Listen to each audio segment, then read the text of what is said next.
Eu nunca fui feliz em toda a minha vida. A pior parte de ter uma doença mental é que as pessoas esperam que você se comporte como se não tivesse uma. Essas são algumas das reflexões do personagem do filme Coringa. Um filme que, se for assistido com um olhar crítico, é profundamente marcante. Ele foi agredido, violentado ou, na menos ruim das hipóteses, ridicularizado por todas as pessoas ao seu redor. E frases como essa que eu disse no começo do vídeo são frases que botam os espectadores, nós, para refletir. Refletir sobre a saúde mental em um mundo violento, desigual, individualista, refletir sobre a falta de empatia, refletir sobre a invisibilidade de certos seres humanos no mundo. E além disso, o filme também nos coloca para pensar sobre os sorrisos falsos da sociedade de aparência na qual nós vivemos. Uma sociedade editada, um mundo onde as pessoas estão sorrindo, maravilhosas, onde as fotos têm 1 milhão de filtros, onde elas são editadas em aplicativo para que tudo pareça perfeito.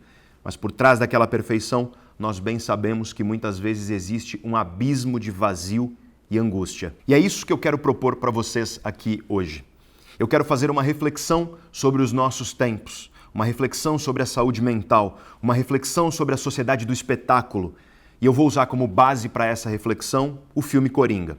Eu farei uma análise detalhada do filme, passo a passo, explicando as questões científicas que estão envolvidas no filme. Por exemplo, será que pessoas que sofrem com transtornos mentais realmente são mais propensas à violência? Será que existe mesmo algum tipo de distúrbio neurológico que faz com que a pessoa dê risada incontrolavelmente, como faz o Coringa no filme? E também o que o filme nos permite refletir a respeito da nossa sociedade atual. Esse mundo onde as pessoas estão muitas vezes forçando sorrisos para parecerem perpetuamente felizes, mas por trás desses sorrisos esconde-se tristeza, angústia e um abismo, um vazio profundo no peito. São essas e muitas outras questões fundamentais que nós discutiremos no vídeo de hoje.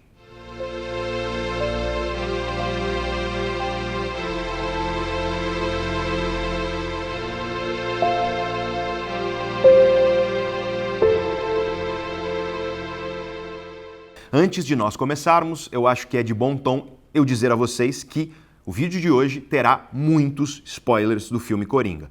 E, portanto, se você ainda não assistiu ao filme e quer assistir sem que ninguém te conte as coisas e, portanto, estrague a sua experiência, minha recomendação é que você pare o vídeo agora, vá assistir ao filme e depois retorne. E uma segunda rápida observação antes de nós começarmos é que eu estou gravando esse vídeo no improviso, sem roteiro.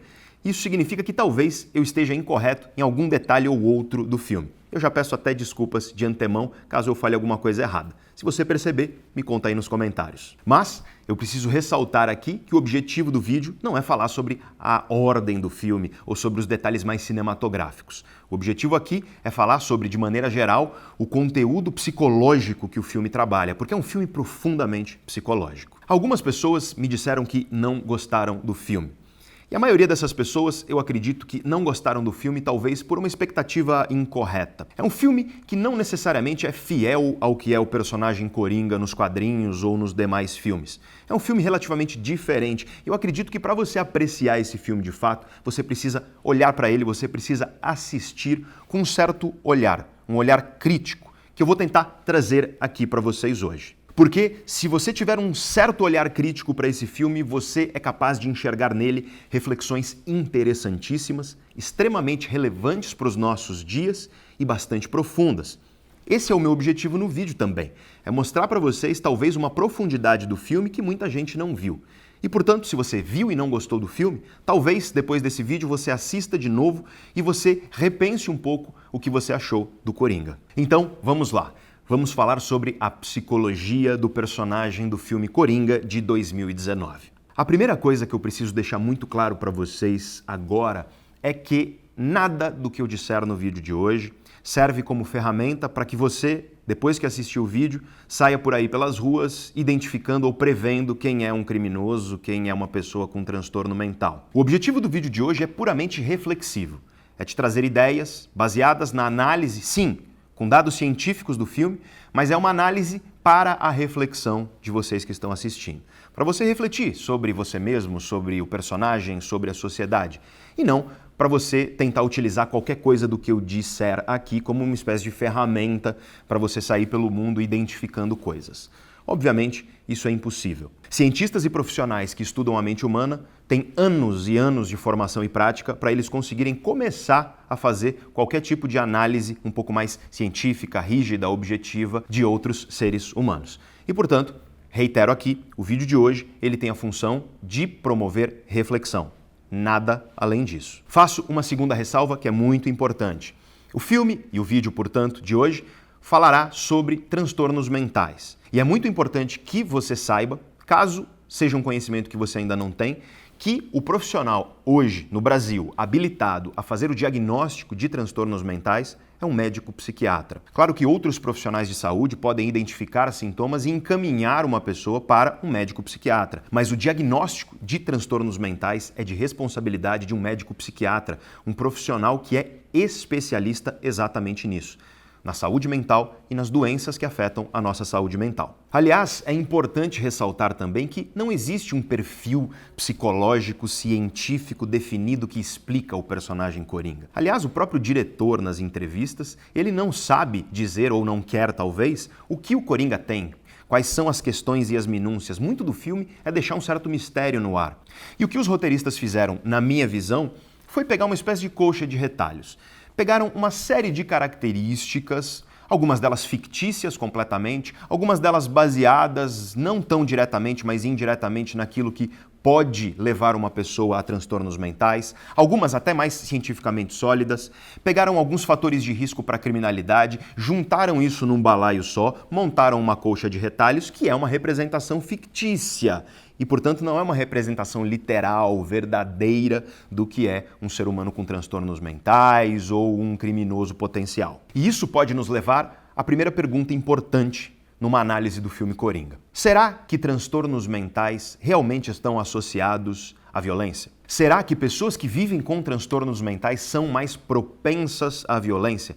Ou então, colocando essa pergunta de um jeito um pouco mais científico, será que transtornos mentais são um fator de risco significativo para comportamentos violentos e crimes violentos? Vamos falar primeiro sobre a opinião pública, sobre o que a maioria das pessoas acha. E os estudos científicos mostram que a maioria das pessoas acha que a resposta para essas perguntas é sim. A maioria das pessoas costuma achar que sim, pessoas que vivem com transtornos mentais são pessoas mais propensas à violência. Aliás, a ideia de gravar este vídeo aqui de hoje partiu de uma enquete que eu fiz no meu Instagram. Eu perguntei lá se as pessoas, meus seguidores, queriam que eu gravasse um vídeo fazendo uma análise do filme Coringa. 98% das pessoas responderam que sim. Eu tive milhares de respostas e aí eu resolvi gravar. Então, cá estamos. E eu aproveito para convidar você a me seguir lá no Instagram, caso você ainda não siga. E depois dessa enquete perguntando se meus seguidores queriam que eu gravasse o vídeo, eu perguntei uma outra coisa. Eu fiz uma outra enquete. E nela eu disse o seguinte: você acredita que pessoas como Arthur Fleck, o personagem do Coringa, pessoas que vivem com transtornos mentais, são mais propensas à violência? E o resultado que eu obtive foi a mesma coisa que os estudos científicos já nos dizem. 78% das pessoas nessa enquete que eu fiz no meu Instagram disseram que sim, que acreditam que pessoas que vivem com transtornos mentais são mais propensas à violência. Eu tive mais de 3.000 respostas para essa enquete e, portanto, temos aí uma amostra bem grande de gente demonstrando que existe sim esse senso comum. As pessoas acham, de fato, que pessoas que vivem com doenças mentais, transtornos mentais, são mais propensas à violência. Ok, isso é o que acha a maioria das pessoas. Mas e o que a ciência tem para dizer sobre isso? Será que isso é verdade? Esse é um tema levemente controverso dentro das ciências que estudam a mente e o comportamento humano. Mas, especialmente nos últimos 10 anos, quando você olha para os maiores especialistas sobre isso no mundo, os maiores especialistas sobre criminalidade e saúde mental, quando você olha para as revistas científicas com maior fator de impacto na área da saúde mental, quando você olha inclusive para os maiores centros de pesquisa de grandes universidades, os maiores laboratórios do mundo, o que você observa é que os cientistas hoje estão tendendo fortemente a dizer não para essa pergunta. Os dados científicos que nós temos não nos permitem dizer que pessoas que vivem com transtornos mentais são mais propensas à violência. Dito de outra maneira, quando você observa os dados científicos, quando você observa, por exemplo, os crimes violentos da sociedade, a parcela de crimes violentos que são cometidos por pessoas com transtornos mentais é muito pequena. Não existe significância estatística nessa relação entre transtornos mentais e criminalidade. Eu digo isso porque eu li uma matéria na revista Rolling Stone, uma entrevista com um neurocriminologista, onde esse cara disse que o Coringa é uma espécie de representação perfeita da formação de um criminoso. Eu achei aquela declaração muito estranha. Pareceu para mim que esse profissional não tem conhecimento do que as principais revistas científicas, as principais universidades e os maiores especialistas têm observado nos últimos 10 anos. E eis aí uma coisa importante para você.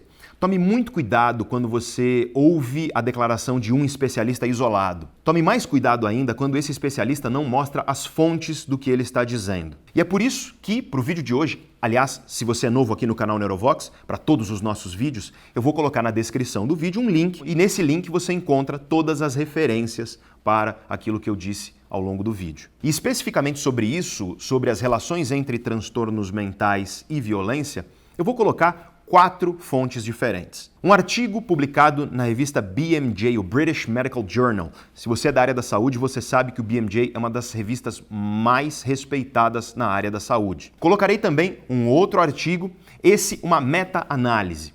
E uma meta-análise é uma análise estatística onde você pega uma série de estudos diferentes e analisa estatisticamente todos esses estudos em conjunto. Vou colocar também uma revisão sistemática da literatura. O que significa isso? Os pesquisadores, eles olham para a literatura científica de um tema e analisam tudo que já foi publicado e fazem uma espécie de resumo. Eu estou sendo grosseiro aqui, não é isso, é uma revisão da literatura, mas eles fazem um apanhado geral da literatura sobre o tema. E finalmente eu vou colocar um link para vocês do site da Universidade de Harvard, especificamente da Escola de Medicina, da Faculdade de Medicina da Universidade de Harvard. Nessas 4 fontes você encontra dentro delas dezenas de outras, afinal são fontes científicas.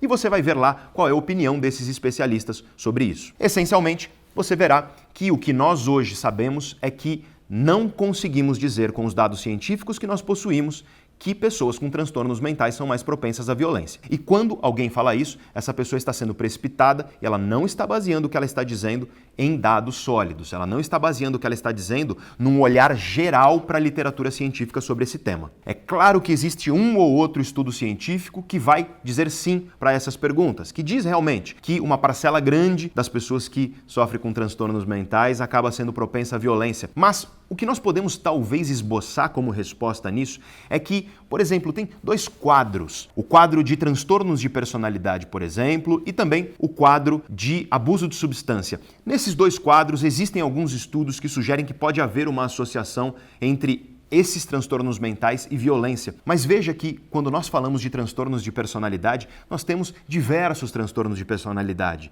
E quando nós falamos sobre abuso de substâncias, nós podemos estar falando de alguém que utiliza álcool, que utiliza heroína, crack ou maconha. Tudo isso se enquadra em abuso de substâncias, dependendo do uso que a pessoa faz dessas substâncias. Então, é muito precipitado você dizer que, de maneira geral, pessoas com transtorno mental, elas são propensas à violência. E a primeira mensagem que eu trago para vocês na hora de analisar o filme Coringa é tomar cuidado com os estereótipos. Nós sabemos, e eu demonstrei isso tanto no meu Instagram como nós sabemos nas pesquisas científicas, que existe esse senso comum, esse estereótipo na sociedade. Ele é muito reforçado pelo cinema, ele é muito reforçado por histórias muito marcantes. Esse estereótipo de que a pessoa com transtorno mental, ela é propensa à violência, é um estereótipo que estigmatiza muito as pessoas com transtorno mental. Ele não é baseado em dados científicos. E julgar uma pessoa com transtorno mental como mais propensa à violência de maneira geral é simplesmente errado, precipitado e preconceituoso. E depois de ouvir tudo isso, você provavelmente acredita que eu achei que o Coringa é um filme péssimo. E na verdade não. Eu gostei muito do filme. Achei um filme excelente. Aliás, talvez seja o melhor filme que eu assisti esse ano. Mas eu acredito que essa excelência do filme precisa que você assista ao filme com um certo olhar. Ou seja, eu acredito que tem um certo jeito de você assistir ao filme que faz você conseguir enxergar nele aquilo que ele tem de excelente. É claro que esse não é o único jeito de assistir ao filme. Eu sou um profissional que estudo as relações entre mente, cérebro e comportamento. E, portanto, o que você vai ver aqui hoje, aliás, o que você já está vendo e percebendo por conta do meu último comentário agora no começo do vídeo, é que você estará aqui assistindo a uma visão de alguém que estuda a mente humana. Existem outras formas de você enxergar o filme. A forma como eu vou colocar para vocês não é universal, não é uma verdade universal e no final das contas ela é a minha visão pessoal a respeito de tudo que eu vi com base no conhecimento que eu tenho. E a primeira coisa para mim, para nós assistirmos ao filme Coringa e conseguirmos enxergar nele tudo que ele tem de profundo, é você entender que esse não é um filme literal. Ele não está contando uma história literal. Coringa para mim é uma grande alegoria. E da mesma maneira que a alegoria da caverna do Platão não está falando de um monte de gente que está literalmente presa no fundo de uma caverna, eu também acredito que o Coringa não está falando literalmente do Arthur Fleck. Ele não está contando literalmente aquela história. Aquilo que há de rico no filme é em grande medida fruto de mensagens figuradas, de alegorias que são feitas, de críticas profundas que o filme faz, mas que nós precisamos refletir um pouquinho e observar os detalhes para que a gente compreenda. Eu quero que você imagine o seguinte. Como eu disse no começo, o Arthur Fleck, o personagem do Coringa, é uma colcha de retalhos. Eu quero que você imagine que a cabeça desse cara é uma espécie de gaveta daquelas onde você guarda os fios e os carregadores que você não usa mais. Quando você abre essa gaveta, tá tudo emaranhado, é muito difícil você distinguir uma coisa da outra. O que eu vou fazer aqui com vocês é pegar cada um desses fios separadamente, cada aspecto da mente do Arthur Fleck e do que a história quer dizer e criticar e representar e trazer passo a passo para vocês de acordo com a minha visão. Então, vamos lá.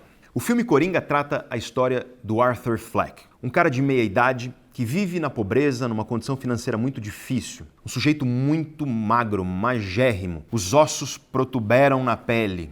Você vê na cara dele um rosto pálido, seco, sem vida. E uma das únicas coisas emocionalmente valiosas que ele tem na vida é a mãe. A mãe é tudo para ele. Todas as noites ele deita com a mãe para assistir a um talk show de televisão favorito deles. Todos os dias ele dá banho na mãe. A mãe é doente, então precisa do cuidado dele. Ele trata a mãe com extremo carinho, com extrema proximidade. E desde o começo o filme deixa claro que ele não tem a figura paterna e nunca teve na vida dele. E o filme deixa isso claro numa cena muito interessante quando ele está com a mãe assistindo a esse talk show e aí ele fantasia na cabeça dele que ele está na plateia, que o apresentador chama ele para o palco e que o apresentador diz para ele: eu largaria tudo que eu tenho para ter um filho como você. Isso nos mostra a carência que o Arthur tem de uma figura paterna e reforça a importância da figura materna na vida dele, de como a mãe dele é muito importante para quem ele é. O Arthur, inclusive, faz questão de dizer para todos, sempre que pode, que a mãe dele, desde que ele é pequenininho, diz que ele veio para o mundo para distribuir sorrisos e alegrias para as pessoas. E é por isso que ele trabalha como palhaço de aluguel. Ele faz bicos em hospitais, em propaganda de rua, dançando para chamar a atenção dos consumidores e atrair gente para as lojas. Ele trabalha num tipo de empresa que era mais comum no século XX, empresa que aluga profissionais como palhaços, mágicos, strippers e por aí vai. A situação econômica do Arthur reflete muito o que a cidade está vivendo. Gotham City, a cidade famosa do Batman, é uma cidade que está sofrendo uma onda de desigualdade muito intensa, de pobreza cada vez mais acentuada. Então as pessoas pobres estão ficando cada vez mais pobres, enquanto os ricos eles mantêm um certo estilo de vida exuberante e luxuoso. A cidade, no momento do filme, está passando há 6 semanas por uma greve dos lixeiros. Talvez você não tenha observado isso, mas nas cenas, especialmente das ruas, você percebe o lixo extremamente acumulado. Você ouve isso logo no começo do filme, sobre a greve. O comércio está falindo, as pessoas estão desempregadas, enfim, a situação da cidade é uma situação de um certo fervor, no pior sentido da palavra. Especialmente nas camadas menos privilegiadas da sociedade, você observa, conforme o filme passa, cada vez mais o clima esquentando. Alguma coisa muito ruim está para estourar. Do ponto de vista comportamental, o Arthur é um cara que você olharia para ele e diria que ele é um cara esquisito, ele é um cara diferente. Ele não é necessariamente repulsivo, mas ele é estranho. Tanto pela aparência dele, extremamente magro, aquele rosto super magro, sem vida, as roupas que acabam ficando super largas no corpo dele, quanto especialmente pelo comportamento dele. Ele é uma pessoa muito tímida, muito retraída. Não é bem que ele é antissocial, mas ele tem dificuldades de se conectar socialmente com outras pessoas. E você observa desde o início do filme que ele não é uma pessoa má, ele não é uma pessoa mal intencionada. Ele aparenta, inclusive, quase uma infantilidade na maneira como ele se comporta, na maneira como ele fala. Ele tenta se conectar com os seres humanos e ele não consegue, porque sempre que ele tenta se conectar com algum ser humano, o que ele recebe é ridicularização, tiram sarro dele, o que ele recebe é agressão, ele apanha por diversas vezes no filme, ele é ameaçado de violência física por diversas vezes no filme. E, na melhor ou na menos ruim das hipóteses, ele é ignorado. As pessoas ativamente evitam o Arthur. E evitam com um certo desdém. Fazem questão de passar longe dele. E o que acontece então é uma espécie de ciclo vicioso, uma espécie de bola de neve. Quanto mais ele tenta se conectar com as pessoas, mais as pessoas agem contra ele dessa maneira, ridicularizando, agredindo ou então ativamente evitando. E quanto mais as pessoas fazem isso, mais estranho ele fica. Mais ele começa a não saber lidar com toda essa rejeição, violência, com tudo que está acontecendo, e o comportamento dele vai se tornando cada vez mais estranho. E eu quero deixar claro aqui que em nenhum momento o Arthur tem desejo de parecer esquisito ou parecer estranho ou deixar as pessoas desconfortáveis. Mas é isso que ele causa nas pessoas. Uma sensação de desconforto é muito nítida nas pessoas que interagem com ele no filme. E agora vamos especificamente para o filme em si. O filme abre com uma cena icônica, que é o Arthur no espelho, colocando a maquiagem, pintando o rosto de palhaço. E essa cena, eu gostaria que se você assistisse ao filme de novo, você olhasse com detalhes para ela. A primeira coisa que a cena diz para nós é que o Arthur é isolado. Você percebe que ele está sozinho em um canto. Só que se você tiver um olhar crítico, a câmera mostra, bem aqui no outro cantinho, que existem outras pessoas conversando, jogando cartas. Essa primeira cena, então, mostra um certo isolamento do Arthur em relação aos colegas dele da empresa. E a câmera vai se aproximando do espelho e você olha para o espelho, você não está olhando para o Arthur mesmo. E ele está passando a maquiagem. Quando ele termina de colocar a maquiagem, ele força com os dedos um sorriso no rosto. Depois ele força uma cara triste e volta para o sorriso. E permanece com esse sorriso forçado no rosto. É uma cena um pouco inquietante. O diretor mesmo em entrevistas diz que o objetivo deles, tanto com o jogo de câmera, tanto com a maneira como a cena é apresentada, é causar desconforto em nós que estamos olhando. E aí vem para mim o que é brilhante da cena. Porque essa cena do sorriso forçado, ela é seguida por uma câmera que, desta vez, aponta para a cara do Arthur. Você não está olhando mais para o espelho, você está olhando para a cara dele. E na cara dele você vê uma lágrima, enquanto ele está forçando esse sorriso. Eu quero que você guarde essa cena, porque eu vou voltar a falar dela daqui a pouco. Logo depois dessa cena, o Arthur está numa conversa com a assistente social dele. O filme rapidamente conta para nós algumas coisas muito importantes para você entender o personagem. Em primeiro lugar, o filme conta que ele precisa de apoio de assistência social. E logo depois ele te conta por quê. É porque ele já foi internado em um hospital psiquiátrico. Hoje ele está solto, mas ele tem que conversar com essa assistente social periodicamente. Só que, além disso, ele está tomando diversas medicações diferentes para o que ele tem, para a doença mental com a qual ele sofre. E nessa cena ele pergunta para a assistente social: é impressão minha ou as coisas estão ficando cada vez mais malucas por aí? E aí a assistente social faz referência ao que está acontecendo na cidade, ao que eu falei para vocês, a greve do lixo, por exemplo, e tudo mais. E em seguida, você vê o Arthur, e essa cena também é muito interessante, você vê o Arthur como ele se sente confortável. Você vê o Arthur naquilo que ele gosta de fazer. Ele está sorrindo, ele está dançando. Nessa hora você percebe que ele é uma pessoa muito musical. Então tem um cara tocando piano, ele está na calçada, dançando com uma placa na mão, rodando a placa, dançando, sorrindo, fazendo aquilo que eu disse no começo do vídeo, tentando atrair pessoas para uma loja que está prestes a falir. E nessa hora você observa um pouco o clima da cidade, porque existe um contraste aqui. E eu já quero dizer para vocês que, para mim, na minha visão, Coringa é um filme sobre contrastes e contradições. O tempo inteiro o filme está apresentando para nós contrastes e contradições. Tudo no filme tem essa tonalidade. E eu vou mostrar para vocês como esses diversos contrastes e contradições nos ajudam a refletir sobre a crítica que o filme faz sobre a realidade na qual a gente vive hoje. E o contraste nessa cena é o Arthur, colorido, palhaço, dançando, sorrindo, demonstrando alegria. Só que ele está numa cidade e quando a câmera se afasta, cinza. O clima da cidade ele é decadente.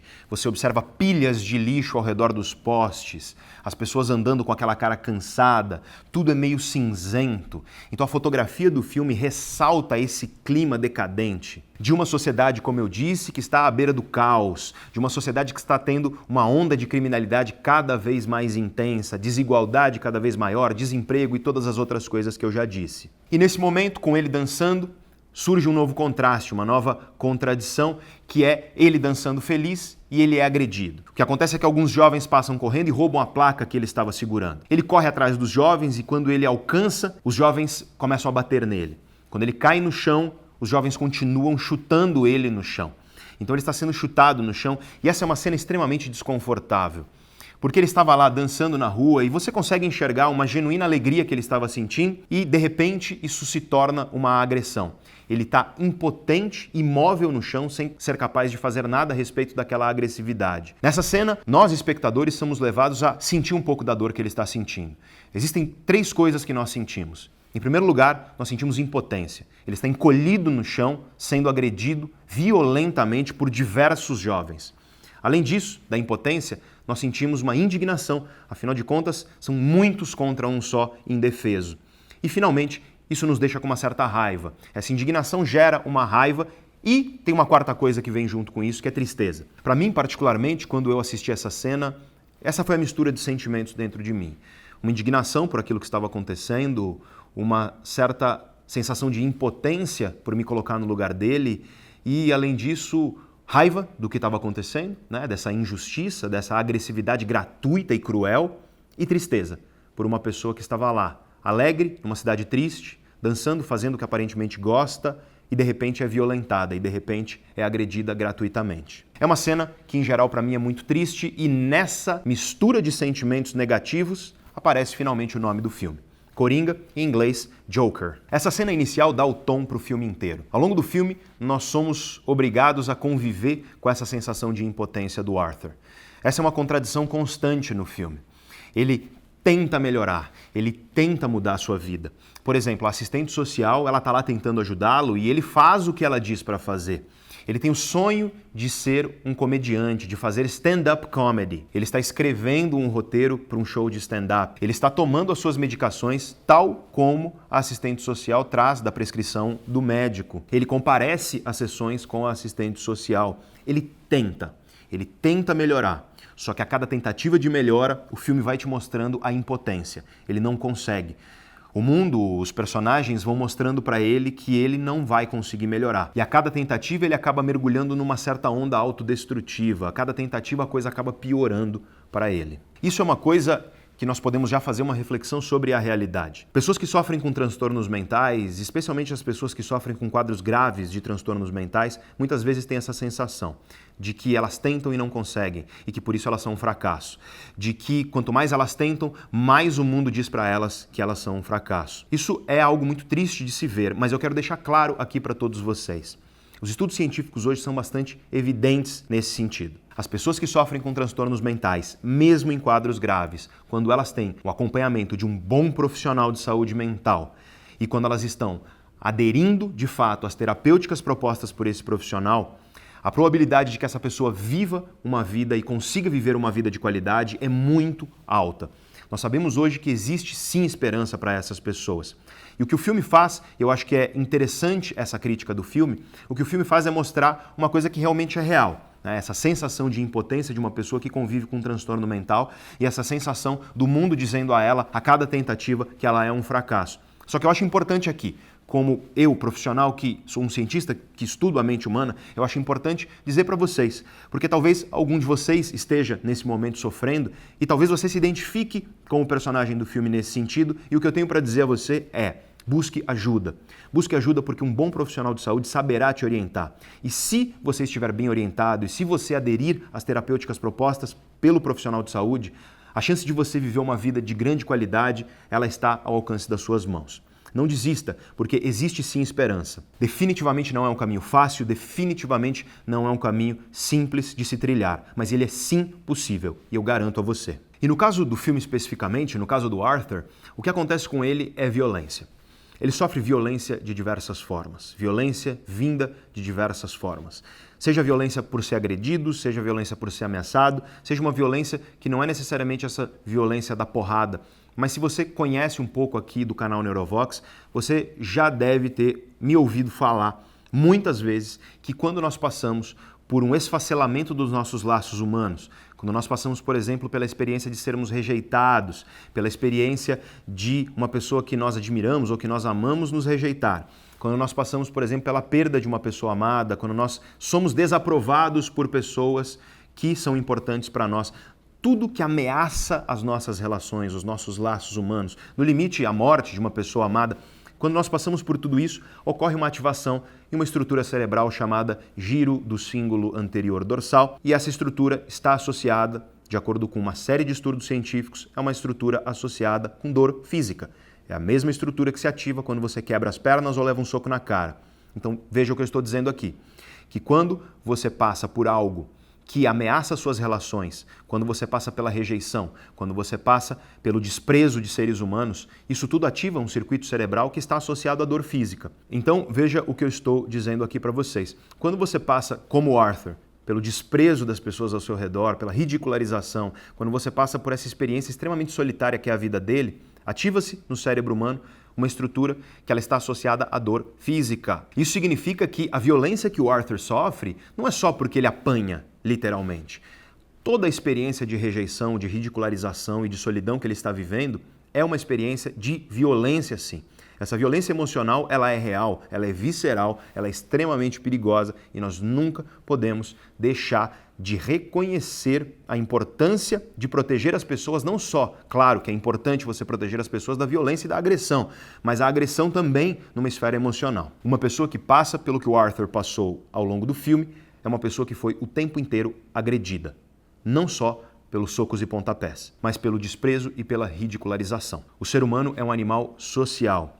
O cérebro humano ele vem de fábrica com a necessidade de conexões humanas. A ideia do ermitão solitário é muito interessante na ficção, mas na realidade ela não existe.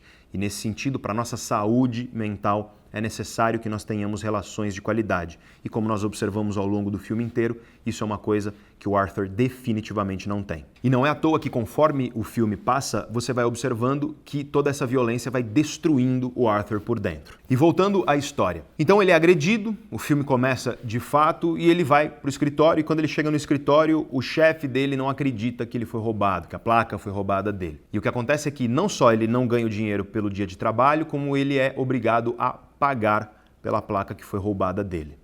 Esse é um perfeito exemplo da violência que ele sofre ao longo do filme. E é nesse momento que um colega que soube que o Arthur foi agredido entrega para ele um revólver e diz para ele que ele precisa se defender porque a situação na cidade está muito difícil. O Arthur diz para ele: "Você sabe que eu não posso andar com uma arma."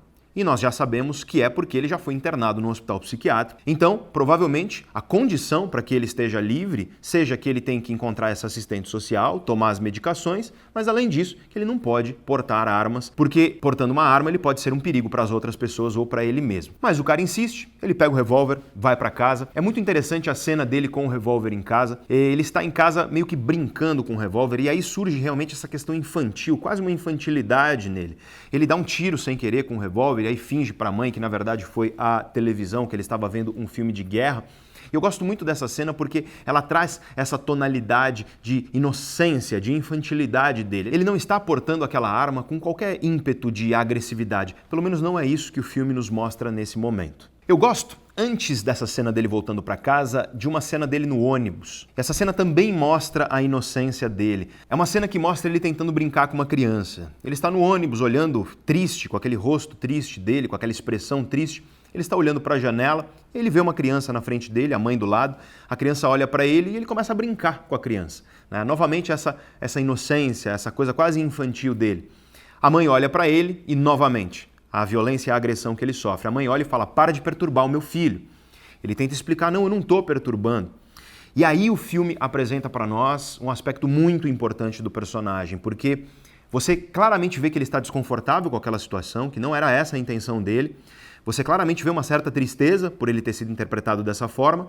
E nesse momento, numa cena onde você está esperando dele tristeza e angústia por conta de novamente ter sido rejeitado por aquela mãe que achou que ele estava de alguma maneira perturbando o filho dela, nesse momento ele começa a gargalhar muito alto, de modo que várias pessoas no ônibus olham para ele. E essa gargalhada é contrastada com uma expressão de desespero. Então você observa, se você observar criticamente, e nesse sentido o Joaquin Phoenix, o ator, ele é brilhante, porque ele consegue ao mesmo tempo rir de maneira muito forte e vívida, só que nos olhos você enxerga um certo desespero. Ele não quer dar risada.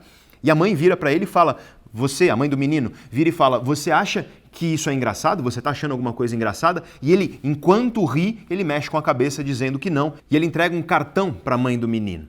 E no cartão está escrito: Perdoe-me pela minha risada. Eu tenho uma condição que causa surtos de risos incontroláveis, repentinos e frequentes. Isso pode acontecer com pessoas com lesões cerebrais ou certas condições neurológicas. E é aí que nós somos apresentados à risada patológica do Coringa. E isso é bem a praia aqui do canal Neurovox. Então, vamos lá, vamos responder. Existe alguma condição neurológica que causa surtos de risada incontroláveis? E a resposta é sim, existe de fato. Essa condição se chama transtorno de expressão emocional involuntária. E ela também é conhecida como afeto pseudobulbar, riso patológico, labilidade emocional, emocionalismo ou então desregulação emocional. Outros termos que se referem a essa condição e você encontra na literatura científica são riso involuntário, riso forçado ou então emocionalidade patológica. Nas referências do vídeo de hoje eu vou deixar um artigo publicado por um brasileiro, aliás, a respeito desse transtorno. E esse é um distúrbio que costuma ocorrer devido a lesões cerebrais. E você pode perguntar, lesão cerebral em qual estrutura cerebral? E curiosamente, esse transtorno já foi observado em lesões cerebrais em estruturas muito diferentes do cérebro. Por exemplo, esse transtorno já foi observado em pessoas com lesões pré-frontais, aqui nessa estrutura cerebral imediatamente atrás da testa, com lesões no sistema límbico, que fica profundo lá no cérebro, com lesões no tronco encefálico, com lesões no cerebelo. E, portanto, esse é um transtorno que aparentemente surge a partir de diferentes lesões em diferentes estruturas cerebrais. Não existe uma estrutura cerebral específica que, lesada, ocasiona necessariamente esse transtorno. E como o próprio nome diz, esse é um transtorno que leva a pessoa a ser incapaz de controlar emoções. Não é só risada, muitas vezes é choro também. Então a pessoa ela tem ataques de riso ou ataques de choro que ela não consegue controlar, eles são repentinos, eles são frequentes, ela tenta parar e não consegue, isso é extremamente desesperador para a pessoa, isso causa uma série de problemas sociais, a pessoa morre de vergonha, ela acaba ficando com medo de interagir com outros seres humanos. E apesar desse ser um distúrbio conhecido há décadas, acredita-se que ele é subdiagnosticado. Ou seja, que existem muito mais casos pelo mundo do que nós sabemos cientificamente. E você pode perguntar, como que uma pessoa que sofre com isso é tratada? E de fato não existe um tratamento que é 100% eficiente.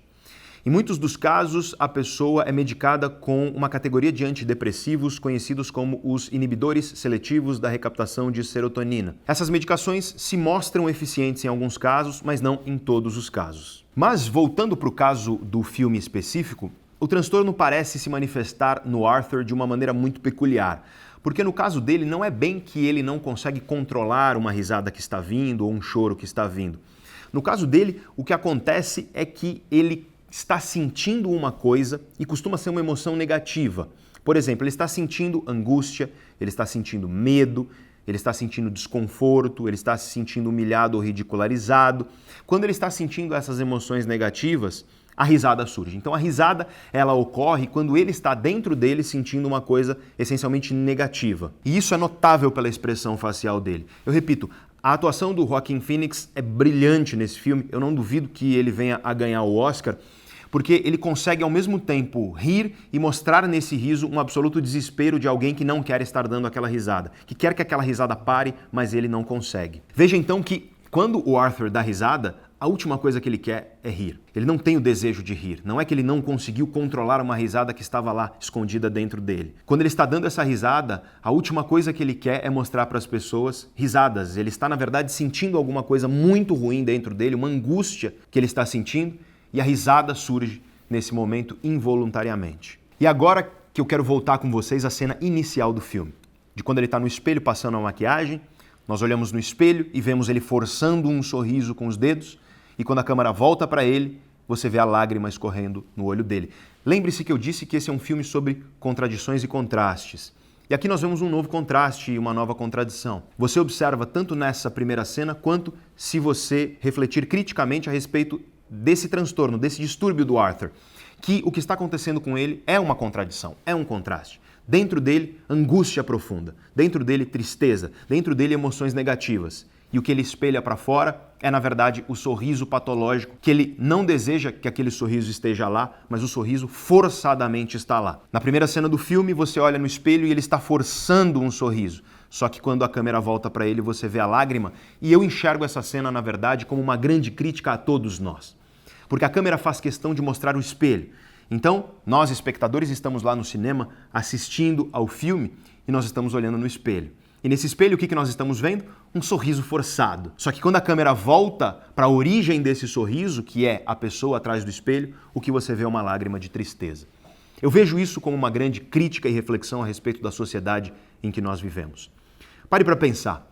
Pare para pensar no Instagram, no Facebook, nessa vida de redes sociais.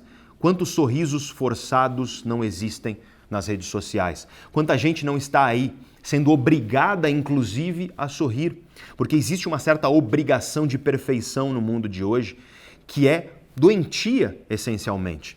Quantos casos você não conhece de humoristas, por exemplo, que você acreditava que a vida do sujeito era muito alegre porque sorriso era o que ele mostrava o tempo inteiro, só que a pessoa revela que ela sofre com depressão ou que ela está passando por um momento de profundo vazio dentro dela. E o interessante aqui é o fato da gente surpreender, porque humoristas, comediantes sofrem com depressão. Depressão não escolhe carreira, depressão não escolhe classe social, a depressão ocorre em todos os meandros da sociedade. É muito curioso como nós temos a expectativa de que só porque um cara é engraçado e sorri, ele tem a obrigação de estar sorrindo o tempo inteiro, inclusive por trás das câmeras. E isso, essa expectativa das pessoas, essa surpresa das pessoas quando um comediante se mostra deprimido, isso torna ainda mais difícil para a pessoa admitir o que ela está sentindo, tanto para ela mesma quanto para outras pessoas. Essa obrigação de sorriso constante, de perfeição constante, de uma sociedade de aparência, de uma sociedade do espetáculo. Quanta gente, aliás, força o sorriso e de propósito finge ser uma coisa para calar um vazio que tem dentro de si. Quanta gente encontra nos aplausos das redes sociais o eco do próprio vazio. E essa reflexão sobre o vazio dentro de nós e sobre como nós tentamos calar esse vazio com superficialidades, eu realizei em um vídeo nosso chamado A Felicidade Desesperadamente. Medos, fantasmas e o vazio. Eu vou colocar na descrição do vídeo um link para que você assista caso você se interesse por esse tema. Mas falando aqui do Coringa, veja que brilhante é a crítica do filme. Quando ele te mostra o espelho, o sorriso forçado, mas ele volta para o personagem de fato e a lágrima está caindo. É a tristeza escondida atrás de um sorriso forçado. Quando você vê o personagem profundamente angustiado, só que involuntariamente ele é forçado a dar risada. Ele não quer, mas ele é forçado a dar risada. Quanta gente por aí não existe que está sendo forçada a parecer perfeita, forçada a parecer feliz, porque no Instagram, a blogueira não posta quando ela comeu um grão de bico meio podre, achou que ia rolar e acabou não rolando e aí ela está há 5 dias com diarreia. Você não vê isso. Não tem velório no Instagram. E nesse sentido, a crítica que o filme faz a essa sociedade do espetáculo eu acho extremamente pertinente. E eu, como pessoa pública, como pessoa que tem aí muita gente seguindo o meu trabalho, você não imagina o número de pessoas que enviam mensagens a mim depois de assistir vídeos como esse vídeo de hoje ou como esse vídeo sobre o vazio que eu mencionei agora, o número de pessoas que fala: obrigado, o teu vídeo me despertou e fez eu perceber esse vazio dentro de mim. O teu vídeo me fez enxergar como eu estava vivendo com máscaras apenas para agradar o olhar de outras pessoas. E olha, eu como profissional, essa é uma das coisas mais gratificantes para mim. É que o conteúdo que a gente produz aqui no canal seja capaz de fato de fazer com que você perceba que grande parte da tua alegria, da tua felicidade, do teu contentamento com a sua própria vida está dentro de você. E quanto mais você força máscaras para contrariar o que você está sentindo e para parecer algo diferente de quem você é e do que você está sentindo para o mundo, maior será o vazio dentro de você. E olha, uma das razões de eu ter pensado em gravar um vídeo sobre o filme Coringa é para explicitar essa crítica que o filme faz, que eu acho fundamental nos dias de hoje. O filme não está falando sobre o Arthur Fleck, sobre o Coringa, ou mesmo sobre pessoas necessariamente com transtornos mentais.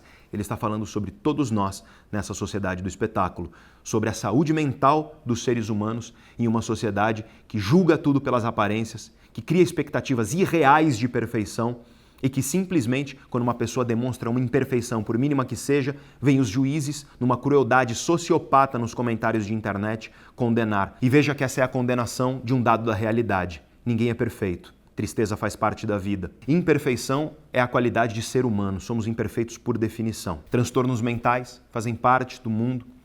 Acredita-se que 25% das pessoas, veja esse número, com base nos estudos científicos, 25% das pessoas vai pelo menos uma vez na vida conviver com um transtorno mental dentro de si. E, portanto, isso que parece singelo, que parece veloz em um filme, uma pequena cena, ou então a característica do personagem, É isso que eu quero mostrar a vocês. Na verdade, permite uma reflexão crítica profunda sobre os dias em que nós estamos vivendo. E com isso você vê que o filme é de fato sobre contradições e contrastes. É o palhaço alegre, feliz, dançante, em meio a uma cidade cinza e triste. É o palhaço alegre e colorido, que é imediatamente agredido e é impotente para se defender. É o indivíduo que sofre com transtornos mentais, que tenta melhorar, que tenta buscar apoio, mas que a cada tentativa acaba piorando. É um indivíduo que tenta se conectar com o mundo, mas o que o mundo entrega para ele é ridicularização e violência. É o indivíduo que sente angústia dentro de si e um vazio enorme, mas é forçado a sorrir. Assim como Arthur, eu acho que todos nós vivemos nessa sociedade de contrastes nos dias de hoje. Vivemos em um momento de muitos extremos e contrastes e contradições. Porque ao mesmo tempo em que nós sabemos hoje, e esse é um dado científico, nós sabemos hoje que nunca estivemos tão solitários. A sensação de solidão atinge quase metade da população, de 30% a 40% da população sofre com solidão, se sente solitário grande parte do tempo. E os estudos mostram que isso aumenta a cada ano que passa. E veja então, a sociedade absolutamente conectada, onde todos vocês conseguem se conectar com milhões de pessoas instantaneamente, mas apesar disso, absolutamente solitária. A conexão das redes sociais e a solidão da vida humana de fato. Eis uma contradição e um contraste dos nossos dias. A aparência, os filtros do Instagram, aquela perfeição aparente de sorrisos maravilhosos, se contrasta com muita gente vazia, com muita gente sentindo essa profunda solidão dentro de si, sentindo uma enorme incompletude e, curiosamente, tentando justamente nos vazios aplausos das redes sociais preencher aquilo que está dentro de si. E é claro que as pessoas não conseguem e aí elas afundam ainda mais nessa solidão. É a contradição do palhaço colorido, dançando e sorridente, que vira para assistente social e fala: eu nunca fui feliz em toda a minha vida. Essa, para mim, é uma das mais brilhantes críticas que o filme Coringa faz a respeito dos nossos dias. E agora vamos voltar para o filme de fato. Então o Arthur começa a andar armado, com aquele revólver. E ele está fazendo um bico no hospital para crianças doentes, dançando sorridente, no lugar onde ele se sente confortável. E aí o revólver escorrega da calça dele e cai no chão. Todas as crianças vêm, todos os enfermeiros vêm. E aí o que acontece é que devido a isso ele é demitido. A única coisa que alegrava o Arthur na vida dele é a tirada dele, que é o trabalho como palhaço. E aí que a coisa começa a caminhar para transformar esse personagem em um monstro, em um vilão. Quando é demitido o Arthur, que até então era um sujeito que você via nele uma inocência, que você via nele uma certa jovialidade, inocência e infantilidade, você vê ele num beco chutando uma lata de lixo com ódio profundo. Esse ódio é um contraste, um novo contraste, uma nova contradição. Ele, que até então era um sujeito doce e inocente, agora você vê nele um ódio que você não tinha visto até então. E isso já te conta que alguma coisa muito ruim está crescendo dentro dele. E quando ele está voltando de trem para casa, ele está sozinho no trem com uma moça que está longe e entram 3 rapazes. 3 rapazes jovens, homens, bem vestidos, claramente sujeitos com muito dinheiro, e eles estão bêbados e começam a assediar essa moça que está lá no trem, longe do Arthur. Lembre-se, quando o Arthur se sente mal, quando ele sente alguma angústia, o que acontece é que vem a risada. Então ele sente medo, ele se sente desconfortável com aquilo e começa a rir. E começa a gargalhada muito alta do Arthur, o riso patológico. A atenção dos 3 caras bêbados sai da menina e se volta para o Arthur. A menina sai correndo e os 3 chegam perto dele e começam a ridicularizá-lo. Começam a ameaçar agredi-lo e, muito parecido com o que aconteceu no começo do filme, começam a chutá-lo no chão, ele começa a apanhar muito. E nessa hora, nós espectadores, nós somos levados a sentir novamente aquilo. Ainda mais agora. Depois de tudo que aconteceu no filme, você se torna um pouco mais empático com todo o sofrimento e toda a violência literal e simbólica que o Arthur sofreu. E aí você está lá junto com ele no chão, apanhando, de novo, mais uma vez. Você sente a indignação, você sente a raiva, você sente a pena dele, você sente a impotência, só que você sabe que ele está armado. E é muito interessante o que essa cena gera nas pessoas. Eu conversei com diversas pessoas que assistiram ao filme. E aí vem uma nova contradição, que é essa sensação de impotência e de raiva, a consciência de que você está armado e a dúvida. Será que ele deve usar a arma? Será que ele deve atirar na pessoa porque a pessoa está agredindo ele? Será que ele deve se defender? E essa contradição existe dentro de nós e o que o Arthur faz é se defender. Ele dá um tiro no rosto, é uma cena muito violenta, no rosto do rapaz, de um deles. O rapaz cai morto, os outros 2 fogem. Ele mata mais um ainda no trem, o trem para e ele vai atrás do outro e mata o 3º rapaz. E aí você percebe uma coisa interessante. porque em vez de ter se defendido e ter de alguma maneira se surpreendido negativamente com o que ele fez, você observa, se você observar os detalhes, que o Arthur teve prazer naquilo. E isso fica evidente em uma das cenas mais bonitas do filme, que aliás, segundo o diretor, foi uma cena improvisada pelo Joaquin Phoenix. Repito, brilhante ator, brilhante atuação. E ele está no banheiro, depois de ter assassinado os 3 caras, e ele começa a dançar. Parece que você vê a leveza no corpo dele. Algo muito pesado saiu do corpo dele quando ele externalizou aquela violência. Imediatamente ele volta para casa, finalmente se declara para uma menina, que era uma menina que ele tinha interesse nela. Ela se torna a namorada dele e você percebe que o ato de ter assassinado os 3 caras trouxe uma certa liberdade, um empoderamento para o Arthur. Só que lembre-se, a cidade está num fervor social. Pobres cada vez mais pobres, desemprego, desigualdade, ricos mantendo uma vida luxuosa e exuberante.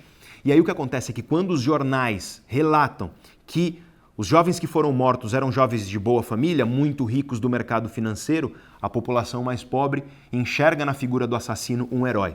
A única coisa que se sabe é que esse assassino é um sujeito vestido de palhaço. E aí a figura do sujeito vestido de palhaço passa a ser um grande herói das pessoas pobres, que são a maioria em Gotham City. E isso faz com que o Arthur não se sinta bem somente consigo mesmo pela violência que ele cometeu, mas ele começa a descobrir que a sociedade está enxergando nele um herói. Existe uma cena quando ele sai com a namorada pela rua, onde ele vê uma caricatura do assassino, e você percebe claramente a identificação dele com essa figura do assassino herói.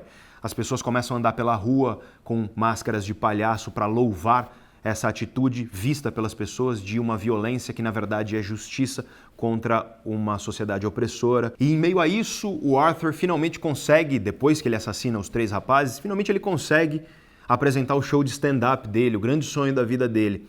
E a cena do show de stand-up dele faz com que a gente sinta que ele conseguiu. Ele começa a dar risada, a gargalhada no começo da apresentação porque ele está desconfortável, mas depois ele começa a falar, o som some, você vê o sorriso da namorada dele, você vê as pessoas rindo. Então, aparentemente, ele conseguiu finalmente fazer aquilo que ele dizia que a mãe dele falou que era o que ele está no mundo para fazer, que é disseminar alegria e risadas para as pessoas. Veja esse contraste. O sujeito matou 3 seres humanos, nisso ele viu prazer, empoderamento, leveza, começou a namorar, apresentou o show, fez as pessoas rirem.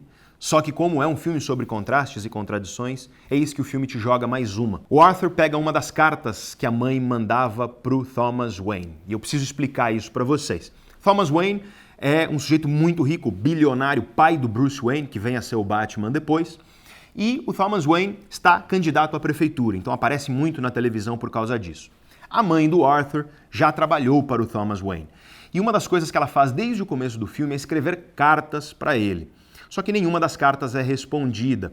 Apesar disso, a mãe do Arthur reitera que ele é um homem incrível, que é o homem mais incrível que ela já conheceu e continua escrevendo as cartas.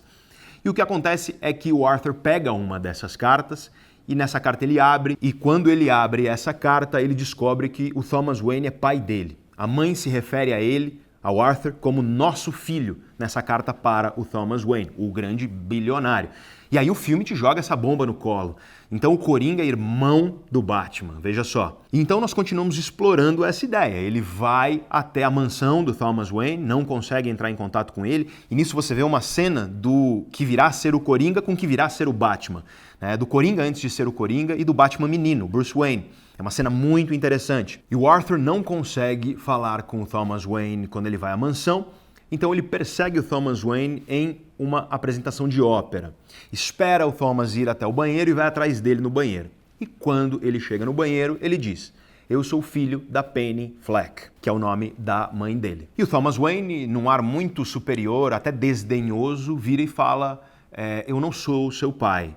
E o Arthur fica indignado, começa a ficar nervoso. O Thomas Wayne diz: "Olha, eu não sei se você sabe, mas a sua mãe teve problemas psiquiátricos, ela foi internada no hospital psiquiátrico da cidade e você é adotado". E quando ele diz isso, o desespero dentro do Arthur faz que ele comece a dar risada. Ele começa a dar a gargalhada incontrolável dele, e é nessa hora que o Thomas Wayne dá um soco na cara do Arthur. Veja como isso é forte se você observar um pouco. O cara tem um problema com figura paterna e com a ausência da figura paterna desde que o filme começa. E aí ele descobre que o Thomas Wayne pode ser pai dele. Quando ele vai conversar com o cara, o que ele recebe é uma notícia devastadora de que a mãe tem problema psiquiátrico, já foi internada, que, portanto, ela inventou que o Arthur era filho dele e que, além disso, ele é adotado. E, para finalizar, ele recebe um soco da cara dessa possível figura paterna. Isso é mais uma violência que o Arthur sofre nesse processo de destruição de quem ele é e da construção do Coringa. Em meio a isso, os policiais começam a desconfiar que o Arthur é o tal do palhaço que matou os 3 caras no trem. Eles vão até a casa dele, a mãe fica nervosa com os policiais e tem um derrame cerebral. E então, uma das únicas figuras de apoio emocional que o Arthur tem, a mãe, está à beira da morte por conta do estresse causado pela polícia. Por diversas cenas ele vai ao hospital visitar a mãe, em uma delas ele está com a namorada e você vê o apoio emocional que a namorada dá a ele. Em uma cena que ele está sozinho no hospital, ele olha para a TV. E quando ele olha para a TV, está passando o programa que ele assiste com a mãe todos os dias. E o apresentador do programa anuncia uma cena que ele diz que vai ser muito engraçada. Ele diz: olha, recebemos esse vídeo aqui de um clube de comédia aqui de Gotham City e eu quero mostrar para vocês esse cara. E eis que aparece na TV, em rede nacional, o vídeo do Arthur fazendo o stand-up que ele fez. Até então, nós acreditávamos que ele tinha tido sucesso naquele stand-up, que ele tinha feito as pessoas darem risada. No entanto, o que essa realidade nos mostra é outra coisa. As pessoas riram sim, só que elas não riram das piadas dele, elas riram dele. Elas ridicularizaram o Arthur. E não só isso, o apresentador do programa colocou em rede nacional o vídeo dessa humilhação e reforçou essa humilhação. Então ele, além de agora estar sem a figura materna da vida dele, ou seja, com a mãe à beira da morte, além dele não saber se de fato ele é filho da própria mãe, e se a mãe não mentiu para ele a respeito de uma série de coisas, ele é humilhado em rede nacional. Isso sem contar toda a violência que ele sofreu desde o início.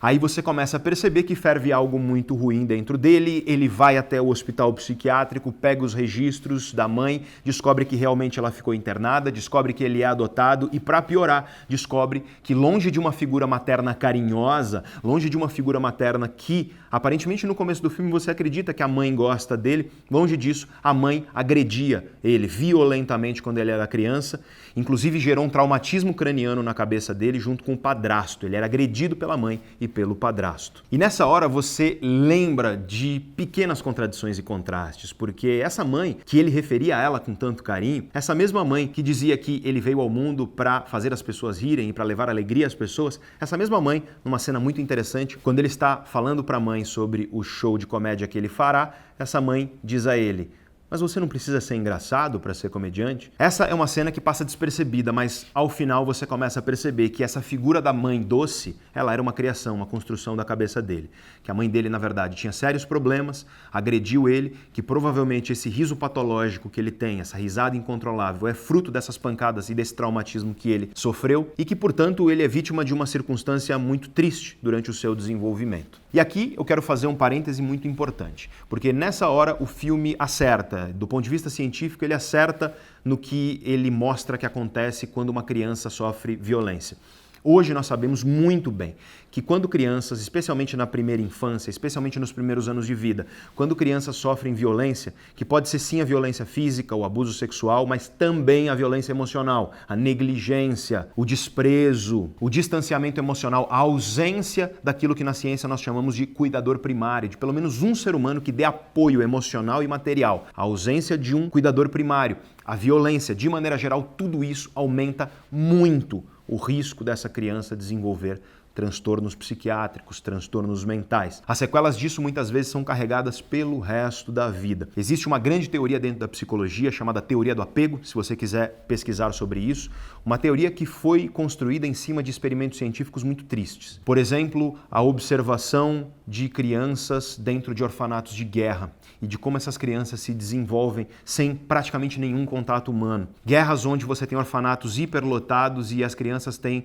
contato humano, de carinho, por menos de 1 hora por dia. É muito triste você observar o que acontece com essas crianças. Então hoje, dentro da teoria do apego, que é amplamente aceita dentro da psicologia, nós sabemos que qualquer tipo de violência, a violência física, a agressão, o abuso sexual, mas também a violência emocional, a negligência, a distância, a ausência do contato e do calor humano, o abandono material e emocional, tudo isso é inaceitável, é criminoso você fazer com isso com uma criança, porque você está aumentando o risco dessa criança desenvolver transtornos mentais e potencialmente causando sequelas que durarão pelo resto da vida. E nesse sentido, eu acho que devemos ter uma empatia com a figura do Arthur e por tudo que ele sofreu. Obviamente não concordando com a violência, não concordando com o fato dele ter se tornado um criminoso, mas de entendermos que é importante sim nós utilizarmos todos os nossos esforços e energia para proteger crianças desse tipo de coisa. Agora eu quero voltar também àquilo que eu disse no início do vídeo. Eu não estou dizendo aqui que crianças que passam por esse tipo de coisa se tornam criminosos violentos. Eu não estou dizendo isso. Eu estou dizendo que aumenta-se o risco de transtornos mentais, de transtornos psiquiátricos. E isso, de fato, nós sabemos cientificamente. Não esqueça do que eu disse no início. Não temos evidência científica de que transtornos psiquiátricos são um fator de risco significativo para criminalidade violenta. Quando nós observamos crimes violentos, percentual de crimes violentos que são cometidos por pessoas com transtornos mentais é muito pequeno. E voltando ao filme, eis que o filme nos traz a gota d'água, que é quando a assistente social, que era uma das únicas ajudas que o Arthur tinha, insuficiente, numa cidade decadente, num poder público decadente, mas ainda assim era a única ajuda que ele tinha, a assistente social diz que o programa de apoio do qual ele participava foi cancelado pelo governo e que eles não se encontrarão mais. Nisso, ele para de receber a medicação, porque era através desse programa que ele recebia os remédios que tomava, e nisso realmente ele começa a rumar para se tornar o Coringa de fato. E aqui eu quero fazer uma nova observação importante, tá? Porque o que o filme mostra, então, é o poder público abandonando esse indivíduo, é o poder público abandonando um sujeito que é pobre, um sujeito que tem transtornos mentais, um sujeito que tem uma série de problemas e que sofreu violência por toda a vida. E é o que nós descobrimos, desde criança ele sofre violência. E agora nós podemos traçar um paralelo entre isso, esse abandono vivido pelo Arthur, o poder público e a saúde pública que o abandonaram, e o que a gente vive aqui no Brasil. Existem doenças que roubam do ser humano anos de vida. São doenças que, devido a elas, você vive menos, você acaba morrendo antes do que morreria se você não tivesse essa doença. Por exemplo, problemas cardiovasculares, hipertensão estão entre essas coisas. No entanto, existem doenças que roubam anos de vida saudáveis. Isso é um pouco diferente. A doença faz não com que você morra, mas faz com que você viva sem saúde. E quando você olha para os dados epidemiológicos, ou seja, os dados das doenças, das suas prevalências, das características das doenças na sociedade, quando você olha para isso, você observa que os transtornos psiquiátricos são campeões em roubar das pessoas anos de vida saudáveis. Os transtornos psiquiátricos estão entre as doenças que mais fazem as pessoas viver sem saúde. E isso gera um custo enorme. Um custo gigantesco, porque essas pessoas elas estão improdutivas, elas não conseguem trabalhar e quando conseguem, elas não trabalham no potencial pleno que elas trabalhariam se não estivessem sofrendo com aquilo.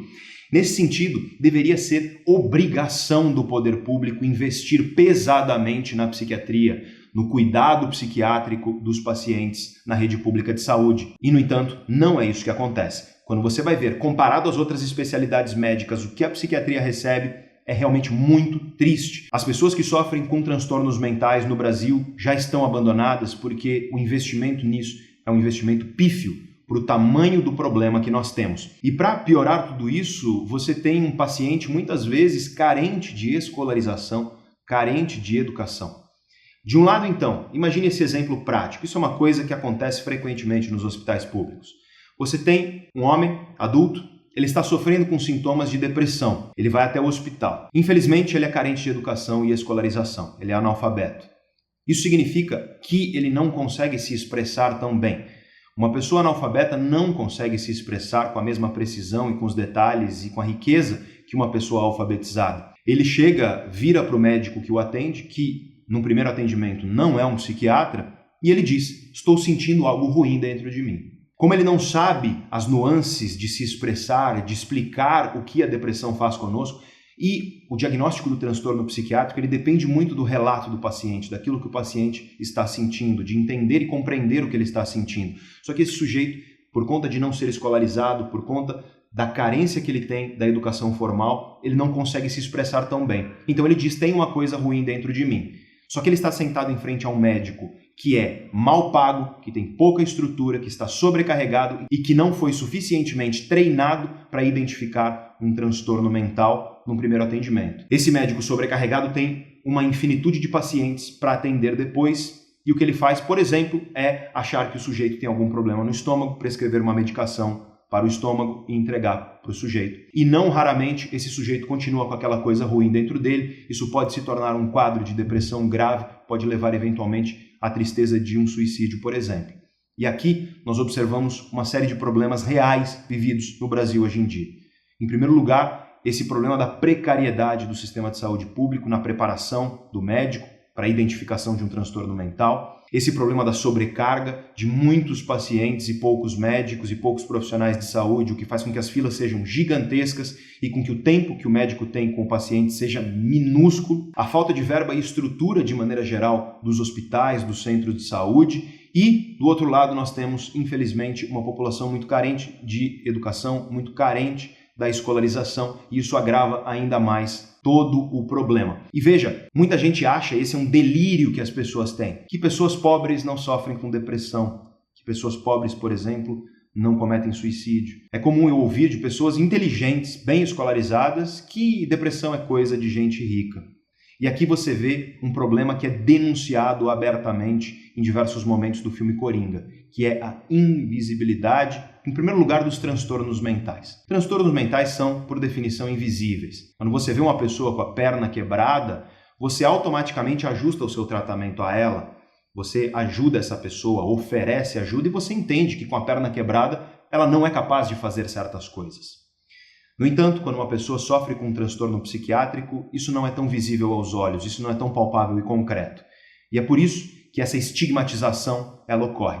É por isso que essa invisibilidade, não só de você não enxergar a doença, mas de você não enxergar a pessoa como alguém que precisa de ajuda, é por isso que isso acontece. E não é raro você ouvir coisas como depressão é frescura, depressão é falta do que fazer, ou então aquele tipo de conselho idiota que uma pessoa dá a outra que é sai dessa, como se estivesse no seu controle, sair daquela situação em que você está, e tantos outros clichês do preconceito que existe e nós sabemos com os transtornos mentais. E eu quero deixar claro aqui para vocês, e toda vez que eu tenho a oportunidade eu repito isso, você já deve, se você acompanha o canal desde o começo, ter me visto falar isso aqui no canal pelo menos umas 5 vezes em outros vídeos.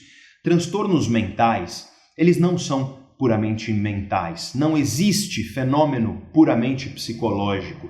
Todo fenômeno psicológico tem um correlato neural, ele corresponde a determinadas características da atividade cerebral. E é por isso que nós temos utilizado o termo, por exemplo, em vez de falar de transtorno mental ou doença psicológica, nós temos usado o termo transtorno neuropsiquiátrico, para deixar bem claro para todos vocês que estão ouvindo, depressão não é algo fruto de escolha, depressão é um transtorno que envolve uma série de disfunções, tanto estruturais, tanto na estrutura quanto na função, quanto funcionais do cérebro humano. Isso é verdade para a depressão, para a ansiedade generalizada, para transtorno de déficit de atenção ou hiperatividade, para esquizofrenia, para bipolaridade, para dislexia. E eu poderia continuar aqui listando, mas eu gostaria, por favor, que todos vocês tivessem essa consciência importante. Transtornos mentais não são coisas que estão no controle da pessoa que sofre com eles. Você virar para uma pessoa que sofre com depressão grave e dizer para essa pessoa, sai dessa, vai buscar olhar o mundo de maneira mais positiva. Ou então você olhar para uma pessoa com ansiedade grave, ansiedade generalizada grave, e dizer a essa pessoa, relaxa. Isso é o equivalente a você virar para uma pessoa que está com as 2 pernas quebradas numa cadeira de rodas e falar, dá uma volta correndo pelo quarteirão. É tão ridículo quanto esse tipo de coisa que as pessoas dizem a respeito dos transtornos mentais. E vocês não imaginam o tamanho do preconceito que isso gera. E esse preconceito faz com que as pessoas que sofrem com transtornos mentais tenham medo, vergonha de falar que elas sofrem. Ninguém teria vergonha de dizer que quebrou a perna. Ninguém teria vergonha de dizer que está começando com sintomas de diabetes. Ninguém teria vergonha de dizer que precisa de óculos para enxergar. Mas muita gente tem vergonha de buscar um médico psiquiatra. Muita gente tem vergonha de buscar um apoio psicológico, terapia. Muita gente tem vergonha de revelar isso, porque isso demonstra fraqueza. E isso é ainda pior num mundo de aparências, de sorrisos forçados, onde todo mundo tem que ser perfeito o tempo inteiro. Nós precisamos dessa humildade psicológica de entender o que é um transtorno mental, um transtorno neuropsiquiátrico, de compreender que essas pessoas precisam de ajuda e que essa ajuda é complexa. Transtornos psiquiátricos são muito complexos e por isso o apoio a essas pessoas tem que ser igualmente robusto, tão robusto quanto essa complexidade que faz parte dos transtornos mentais. Eis então um primeiro problema desse abandono em relação à saúde pública e os cidadãos que sofrem com transtornos mentais. Existe uma invisibilidade do transtorno mental e da pessoa que vive com transtorno mental. Uma invisibilidade porque você não vê e não é palpável, mas uma invisibilidade também porque não é respeitado aquilo que a pessoa está sentindo. Aquilo que a pessoa está sentindo não é respeitado. As pessoas não se mostram tão atenciosas e tão compreensivas com uma pessoa com transtorno mental quanto com uma pessoa com uma perna quebrada. Só que eu quero te garantir uma coisa. Uma pessoa com as duas pernas quebradas, ela é uma pessoa muito mais fácil de ajudar do que uma pessoa, por exemplo, com depressão. Porque a pessoa com as duas pernas quebradas, se ela estiver com a cabeça boa, se ela estiver com a mente boa, ela consegue trabalhar, ela consegue se divertir, ela consegue se recuperar. Agora, uma pessoa com depressão, ela precisa de apoio, de muito apoio, para que ela consiga se recuperar. Um apoio profissional, mas também um apoio de toda a sociedade, das pessoas amadas ao redor, dos colegas de trabalho, enfim, do ser humano, porque nós somos um animal social e nós precisamos de outras pessoas para tudo em nossas vidas. Tão mais quando nós estamos sofrendo com algo que está nos debilitando. Seja ela uma doença evidente, uma doença óbvia que nós conseguimos enxergar e palpar, ou uma doença invisível, que nós não conseguimos enxergar concretamente, mas que isso não significa que ela não está lá, verdadeira, dentro da pessoa, fazendo com que ela viva de uma forma que é triste, fazendo com que ela viva de uma forma que é menos do que ela poderia viver, uma forma que é inferior à plenitude que ela poderia ter se ela estivesse saudável. Precisamos ter essa compreensão. Só que não é essa a invisibilidade apenas que tudo isso ocasiona, porque nós temos, como eu disse, esse preconceito e essa ideia delirante e ilusória de que depressão, por exemplo, é coisa de gente rica, de que transtornos psiquiátricos, transtornos mentais são coisa de gente rica, e eu te conto por quê. É porque não aparece na televisão quando um morador da favela tira a própria vida por conta da depressão. Isso não é televisionado, isso não é do interesse dos grandes meios de comunicação. Não aparece na televisão quando uma pessoa pobre que trabalha 3 empregos e passa 4 horas por dia dentro de uma condução, quando uma pessoa dessa cai numa depressão profunda. Não aparece na TV. Quando aparece é a celebridade. Quando aparece é a pessoa de destaque. Quando aparece é a pessoa que de fato é rica, é conhecida. Esse é um outro tipo de invisibilidade. Infelizmente, as pessoas pobres, elas são invisíveis para a sociedade. E essa invisibilidade mata, literalmente. E, portanto, nós temos que combatê-la de todas as maneiras. E é por isso que eu estou falando disso aqui. Para que a gente sempre esteja atento com os preconceitos que nós temos em relação aos transtornos mentais. Repito e faço questão de repetir. Transtornos mentais não escolhem profissão, não escolhem também classe social, o salário que a pessoa ganha ou o dinheiro que ela tem no banco. Tem gente rica com depressão, tem gente pobre com depressão. Tem gente rica com esquizofrenia, tem gente pobre com esquizofrenia. E a mesma coisa para todas as outras. Bipolaridade, transtorno de déficit de atenção ou hiperatividade, dislexia e tantos outros. E agora nós podemos voltar ao filme Coringa.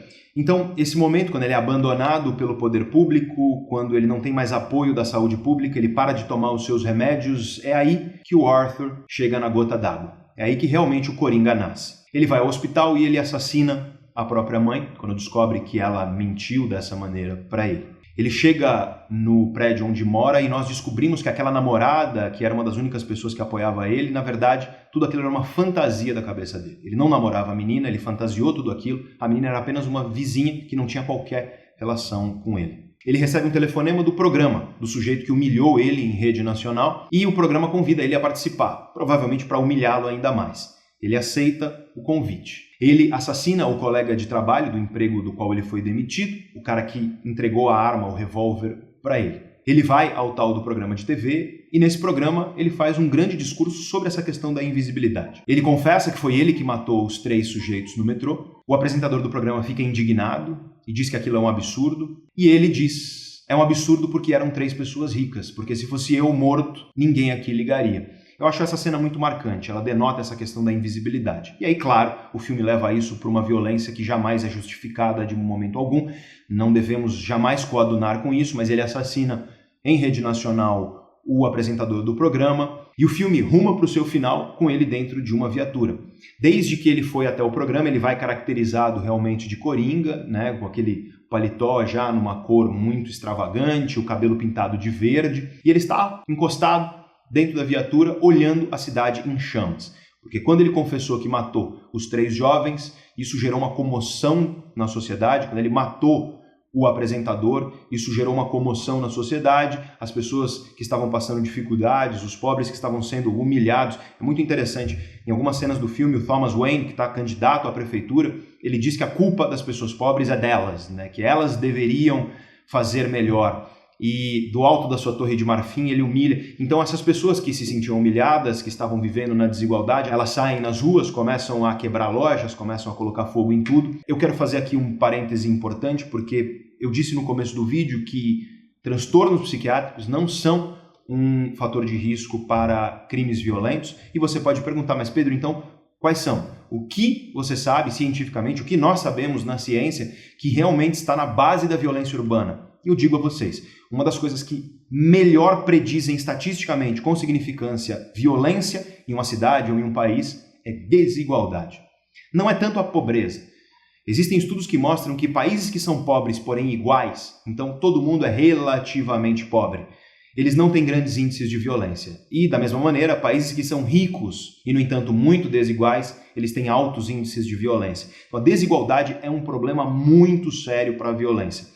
Aliás, a desigualdade não é um problema para a violência só dos seres humanos. Experimentos que já foram feitos com macacos, com diversos tipos de primatas, com cachorros, com pássaros, com elefantes, com vários outros mamíferos, mostram que para seres que são sociais, para animais, não só humanos, que são sociais, quando você promove desigualdade, você promove violência. Então nós sabemos realmente que a desigualdade é um problema que precisa ser atacado porque ela está na base da violência. Esse é um dos dados mais sólidos que nós temos hoje a respeito de violência. Claro, como em todos os vídeos da Neurovox, eu vou colocar no link aí das referências, eu vou colocar algumas sobre isso também. Se esse tema aí da violência e da desigualdade interessa a vocês, me conta nos comentários que a gente pode até fazer um vídeo um pouco mais aprofundado sobre isso. Mas é interessante como o filme, de certa forma, ele relata algo que é muito real. A desigualdade, de fato, ela está na base do comportamento violento. E lá, na viatura, indo para a cadeia, o Coringa observa a cidade pegando fogo e, de repente, a cena é interrompida por um caminhão que colide com a viatura onde o Coringa está. Ele desmaia e, quando acorda, um monte de gente vestida de palhaço está louvando ele como um herói. Ele sobe no capô da viatura, dança de uma maneira até bonita, né, dependendo da perspectiva, e o filme assim termina, com ele como um herói louvado por pessoas que enxergaram nele a figura de um justiceiro. Uma das coisas que acontece em meio à cidade pegando fogo é o Thomas Wayne, junto com a sua esposa e o filho, que é o Bruce Wayne, que virá a ser o Batman. Ele está numa apresentação de teatro da história do Zorro, ele sai correndo porque sabe que a cidade está pegando fogo e quando ele está num beco, ele é assassinado, ele e a esposa. E o menino, o Bruce Wayne, sobrevive. E nós sabemos que é aí que surge o Batman. O Batman surge porque o Bruce Wayne presencia os pais serem assassinados. E aqui eu quero fazer uma última reflexão importante sobre a questão da violência. Porque Coringa é um filme que trata muito sobre a violência. Mas ele trata sobre a violência como uma espécie de bola de neve, de ciclo vicioso. O Arthur Fleck, ele é violentado de diversas formas durante o filme. Descobrimos que ele foi violentado enquanto criança. E essa violência gera nele uma resposta violenta. E ele desconta essa violência e ele expressa essa violência que ele sofreu contra quem o violentou. E quem o violentou foram todos, foi o mundo. E talvez por isso o Coringa seja essa espécie de vilão caótico, niilista. A violência dele é para tudo e todos de fato. Só que observe então o menino Bruce Wayne, que vê os pais sendo assassinados e sofre essa violência. E ele se torna o Batman. E o Batman é uma resposta violenta contra quem violentou o Bruce Wayne, que é o crime. O Batman ele usa de violência para combater o crime, ele não mata ninguém, mas apesar disso ele é agressivo e a agressividade e a violência é a arma que ele utiliza. E para mim, é claro, isso não é literal nem científico, mas é filosófico e é uma reflexão. Será que a violência, e o filme não responde isso para nós, mas ele deixa isso como uma pergunta, será que a violência é o caminho contra a violência ou será que na verdade nós só vamos criando camadas de violência e a violência faz com que você, em uma espécie de vingança, seja violento com quem te violentou? E isso vai gerar ainda mais violência, e aí você tem, claro, um efeito dominó. Será que a violência é a resposta se nós queremos uma sociedade melhor? Ou será que a violência, na verdade, só gera novas formas de violência que se acumulam? O filme não responde isso. Aliás, o filme não responde nada. O filme é uma contradição. O filme não toma nenhuma posição específica. Essas reflexões que eu fiz aqui são base no meu conhecimento, na minha interpretação, mas a contradição do filme continua. Porque eis que entra a última cena do filme. E na última cena do filme você descobre a contradição maior do filme. Você descobre que toda a história que foi contada até aqui era, na verdade, o Arthur em um hospital psiquiátrico contando isso para uma psiquiatra. E o filme deixa essa pulga atrás da orelha. Será que aquela história foi simplesmente uma invenção da cabeça dele? Afinal, a namorada foi uma invenção e tantas outras coisas ele criou na cabeça dele. Será que aquela história toda que nós vimos até aqui, ela também foi uma invenção? O filme não responde. Mas essa é uma possibilidade. E só para mais uma contradição, eu quero que você lembre de uma cena marcante, muito rápida, de quando ele já está se tornando Coringa, ele olha uma foto da mãe dele e ela está junto com um homem na foto. Você não vê quem é quem, a foto está preto e branco e distante.